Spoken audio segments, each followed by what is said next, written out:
Ostaje prazna, osoblje napušta napravu, a starter Zoran Bošović pušta nadmetanje generalno Aleksej Brusilov. Te vidimo ko je na čelu.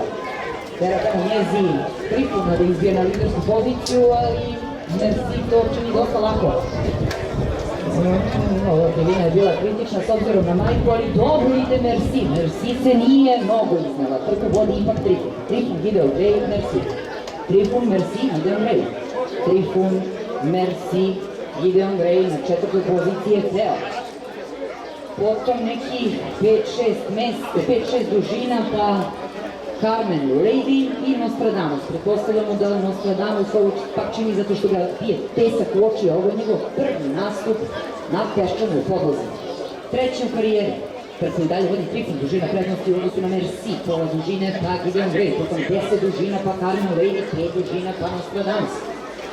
Tamo im se primakao i Theo na četvrtoj poziciji, bio je potpuno pokriven Gideonom Greyom, koji sada kreće na drugu poziciju, Trifun vod. Trifun, Gideon Grey. Napad Gideona Greya. Gideon Grey izbija na lidersku poziciju.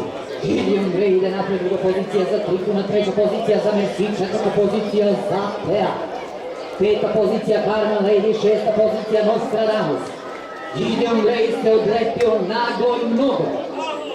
Gideon Grey prvi nastup. 2 godine je vežbao na ovom hipodromu za ovo. Kupljen kao godišnjak i sada leti ka prvom triumfu u debiju. Pulen Manu Krđić u radu. Jakala ga je svakim danom, Zekan slavi sa Milošem Milovićem u srednju lakšu. Jakala. Druga pozicija za Trifuna. Treća pozicija Merci. Četvrta Theo.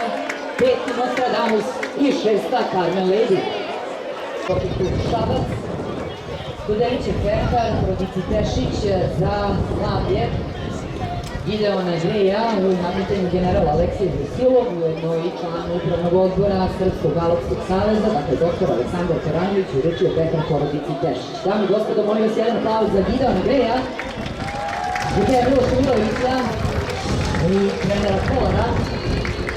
Zekan je danas zabili stao zlatne sjajnice. Dobro živio prvo.